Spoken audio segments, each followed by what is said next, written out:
let's talk about transmigration, past lives, and how to uncover them. First of all, I want to say that I didn't always believe in past lives.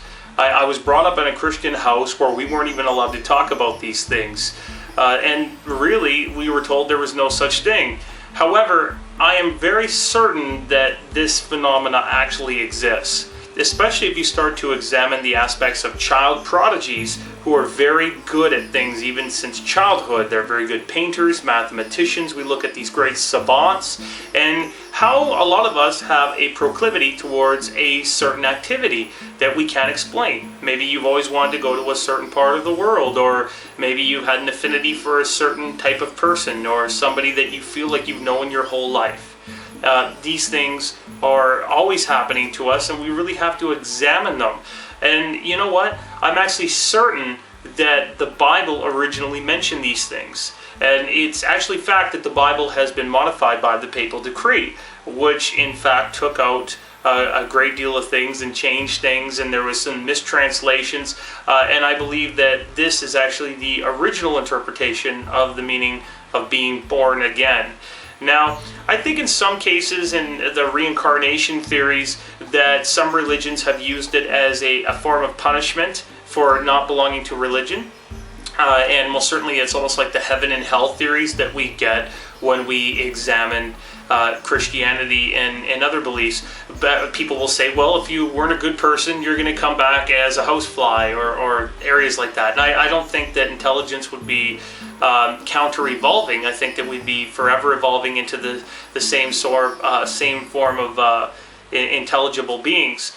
Now, I do want to talk about the fact that many people I've talked to who are religious, they say that they don't want to believe about past lives because they don't like the idea that they keep having to repeat the same mistakes or having to go into the same situations. And that's not always going to be the case. It's not that case for every person. You can decide whether you want to come here. You can decide what planet you want to go on. Most certainly we live in a multiverse with many, many universes, infinite amounts, and infinite dimensional spaces as well. It's also possible to incarnate into different dimensions. And most certainly you could be here as well as somewhere else in the universe at the same time and have sort of a bilocation phenomena. Now, I also want to say that modern science is catching up to these ideas of consciousness, most certainly in physics, in psychology. We've not only mapped out consciousness, and we've shown there's a continuum of it as well, and there is empirical evidence, and we're going to get to that in just a moment.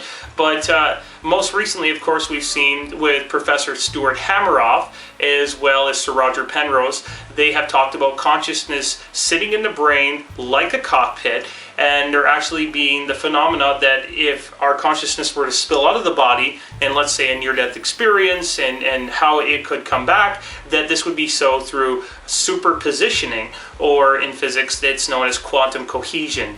There are some great ideas behind this in this hypothesis, and I urge you to check out Professor Stuart Hameroff's webpage on consciousness studies. He's had some fantastic lectures. Now, I really want to start talking about Dr. Michael Newton's work. Dr. Michael Newton, of course, came out on the scene with a book known as Journey of Souls, and his story is fantastic. He's a PhD behavioral psychologist that also practices clinical hypnotherapy, and he started to work with people doing work to regress them and take them back. And most certainly someone came to him, they were saying they had some pain that they didn't know where it was coming from, and it was most certainly a type of psychosomatic effect, that it was like a mental type of pain that kept manifesting in their body.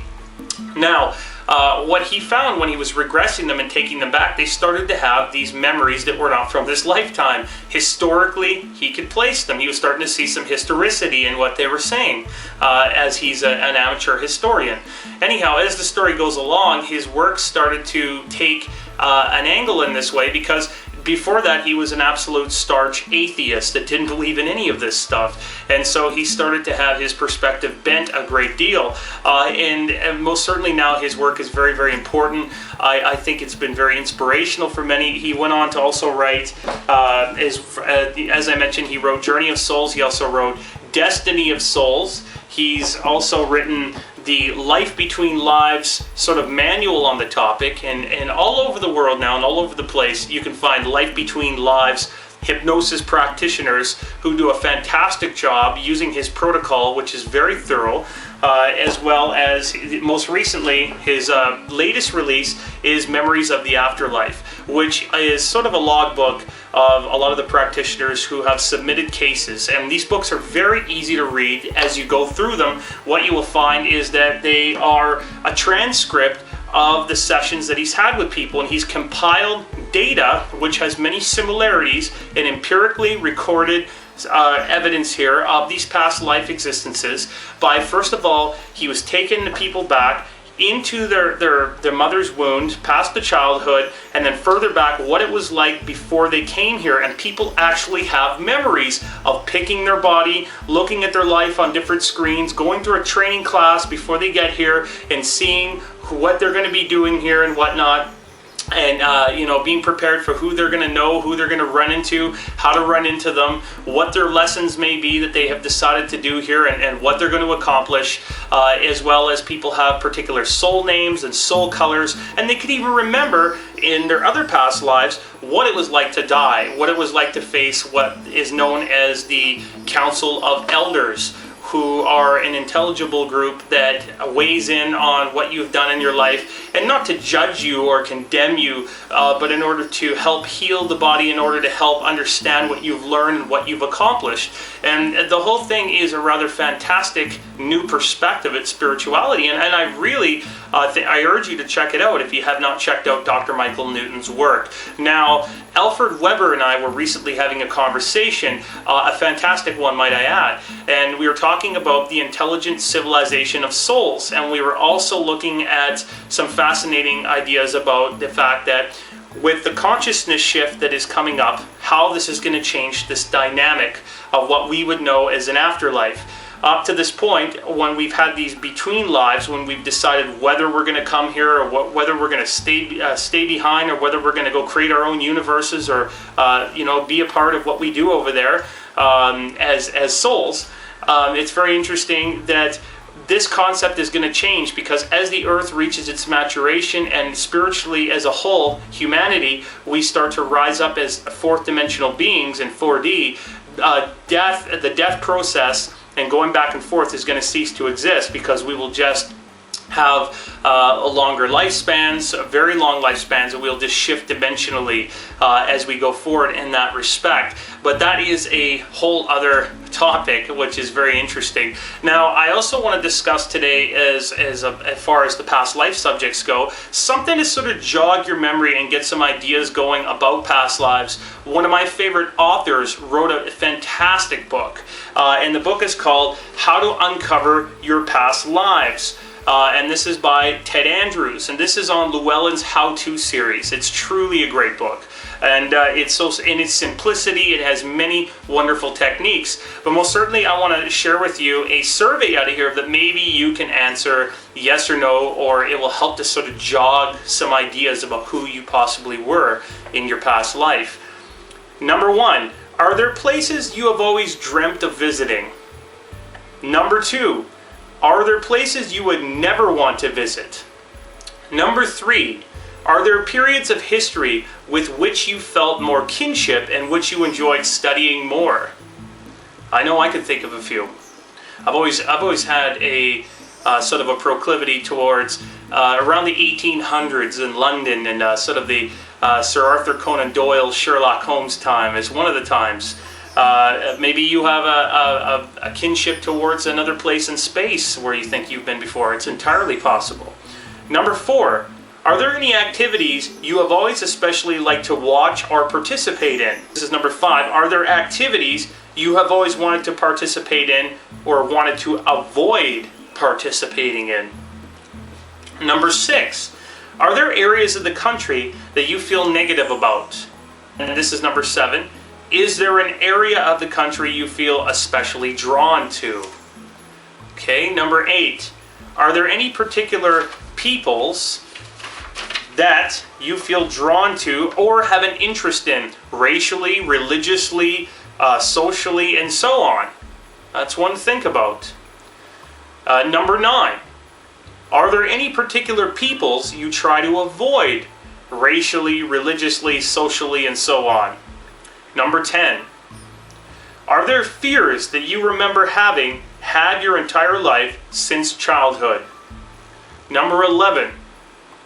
What talents do you have that you have always known about, even if you have never used them? Okay, that's a fun one. Think about this. Really put some thought into this. Number 12. What are your favorite foods? What are your least favorite foods? You know, I've always had a thing that I have never really been able to eat seafood. I had no idea why, and I had a past life memory where I had a not so great experience with seafood, and that was ever since I was young. Everyone else around me was able to eat it, except for me. Number 13. Are there any chronic ills that you've had since birth? Number 14. Are there any chronic problems, emotional issues, or attitudes that you can attribute to early childhood? Number 15.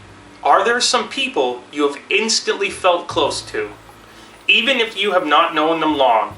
Are there people you have been repelled by or felt uncomfortable with, even if you have just met them? Number 16. Have you ever experienced a feeling of déjà vu? Déjà vu comes from the French and means already seen. This is the experience of recognizing a scene, a street, a house, and so on as being strangely familiar, even though it has never been seen before. Number 17. Young children, often spontaneous evidence of past lives, they frequently mention other homes and other relationships with those around them. These expressions are usually casual and matter of fact. Did you do this as a child? Have you heard other children do so? Okay. Number 18. Can you see where the possibility of past lives would explain the phenomena of child prodigies? Number 19. Have you ever had a reoccurring dream of a particular place or time? And dreams that reflect past lives, often reoccurring, they have a vivid reality about them. Is an unknown language ever spoken within the dream? Are the characters and setting in the past, is there an anachronistic element within a modern scene? You know, for example, are the clothing, tools, and so on from the past the ones that are in your dream? Lastly, number 20. Have you ever had an out-of-body experience, consciously or not? What of a near-death experience? What could these tell you about the possibility of life after death and rebirth? I think that there are some important aspects to examine there. But most certainly we've all had past lives, whether we want to acknowledge them or not. And they come up in our life, and we can examine them and look at where we have our strengths in our life, what are lessons that we can learn from and grow from. And you know, I'm not saying that you have to keep coming back or do anything like that, but most certainly it's empowering to know this information. You get a sort of equanimity, a calmness, a peace of mind within yourself knowing this information. And you know, I think that I'm going to address another subject right here, is that many people have sort of a delusional aspect, especially as we become into as adults, we start thinking about past lives. We have these ideas that we were celebrities or famous people. I mean, some of us really were. I have some friends who were people in history that were quite significant. But, I mean, a lot of people want to be Mary Magdalene, or they want to be Jesus, or they want to be Caesar, or they want to be a different person in history. Now, I'm really excited because there is so much great evidence out there about past lives, even empirically. And it's rather indelicate of people to criticize such a phenomena when the evidence begins with them. Some of the most startling evidence comes out of the memories of children, and most certainly that has been the case in Jim Tucker's work, as he has done a work known as Children Who Claim to Remember Previous Lives, Past, Present, and Future. And you can look this up at the Division of Perceptual Studies at the Department of Psychiatry and Neurobehavioral Sciences at the University of Virginia's Health System. I do want to say there are a number of ways that you can use to remember your past lives and draw out these experiences. And one of those ways is to simply start writing a short story and just ask yourself where you would like to see yourself. What were you doing? What were you dressed like? Were you a man or a woman? And really put yourself in that position and write out a story.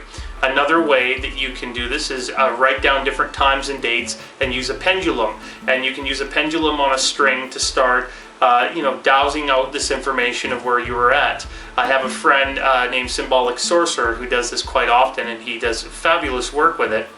Another thing is that you can take a meditation, and most certainly hypnosis is a way of doing this. A lot of us are having dreams constantly, and I want to say that within a lot of questions I've heard where people have brought up the idea of transgender persons or even gay or lesbian ideas, that I think this is quite normal, quite natural, and quite acceptable.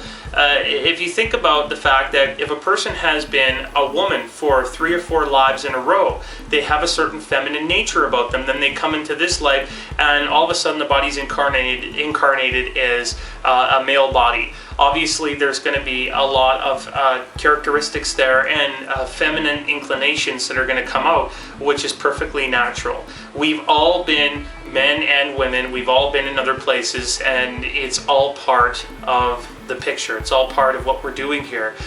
So I want to urge you all to explore these things and know that it is a wonderful, incredible thing to know this information.